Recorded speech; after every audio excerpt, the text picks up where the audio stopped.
To fix shiny skin and a blown red channel in Photoshop, first click the adjustment layer icon and choose Selective Color.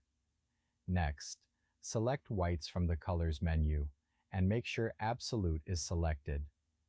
Adjust the color sliders until the shiny areas better match the natural skin color. Once you are satisfied with the adjustment, press Ctrl+I to invert the layer mask and hide the effect.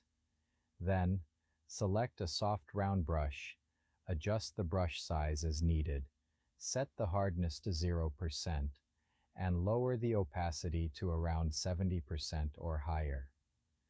Make sure the foreground color is set to white, then carefully brush over the shiny areas of the face to reveal the adjustment and blend the skin tones. Continue brushing until the shiny and overly red areas look more natural. That's it. You have successfully fixed shiny skin and balanced the blown red areas in Photoshop.